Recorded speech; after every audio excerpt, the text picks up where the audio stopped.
You know what you gotta realize? You just gotta realize that some people cannot be changed. And anything's possible, right?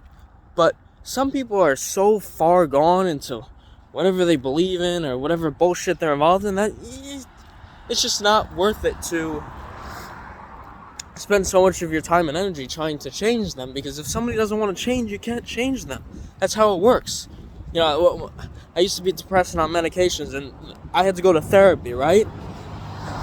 But I didn't want to go to therapy. I didn't open up to them, so it didn't work. If I don't want to change, then it doesn't matter how many people talk to me, how much good advice I get. If I don't want to help myself, it doesn't fucking matter, right? So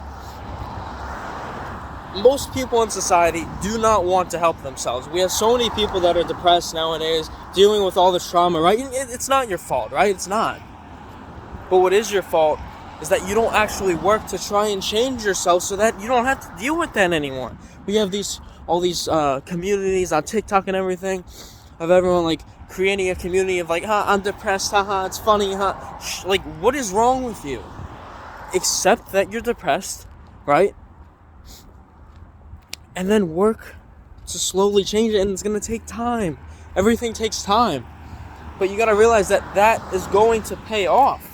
Would you rather sit in your depression for the next 50 years of your life? Would you rather take the next year and actually work hard so that you can change your outlook on life, change what you believe on about the world, about yourself?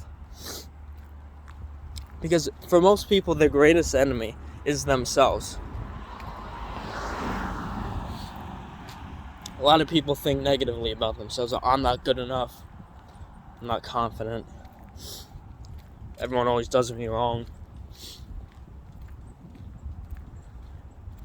And yeah, sometimes, a lot of the time when that stuff happens, it's not your fault.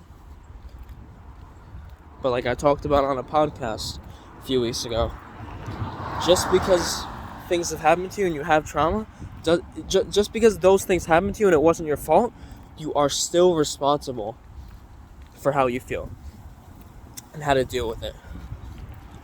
Because when you place the blame on everyone else and you're like, oh yeah, they did me wrong and I'm helpless, that is how you are going to live the rest of your life, and you're never going to be anywhere near happy. You're never going to be anywhere near content, because you haven't given yourself the space to even, the capacity to even potentially do that. So you got to give yourself the space. You got to give yourself the time. Maybe you can't go out this Saturday night, right? Maybe you got to just sit in your room and research this one topic, or how do I watch a YouTube video on how can I be a little bit more confident? Whatever it is, right? You know, everyone's always trying to escape. Everyone drinks, everyone smokes, everyone does all this shit. Has sex with everyone because everyone's trying to escape themselves. I don't remember what the quote was, but I think it was along the lines of, you know you're happy when you have created a life that you don't have to escape from. So everyone who's, I'm not saying you can't ever drink or ever smoke or do anything recreationally, right? I'm not completely against anything like that, but all those people that are doing it all the time, it's because they're trying to escape from something. They're trying to escape from their lives. They're not doing it because, it's so fun. Yeah, they're trying to have fun so that they don't have to deal with how they feel. And if you don't deal with how you feel, you're fucked. You're fucked. So, after you see this, go if you've watched this far, go off the video and just identify one thing that you're struggling with, whether it's an insecurity, whatever, and just go on the internet or talk to someone about, hey, how can I try to fix this? And then after you take that first step, and you just keep going, and it just keeps getting better. I promise.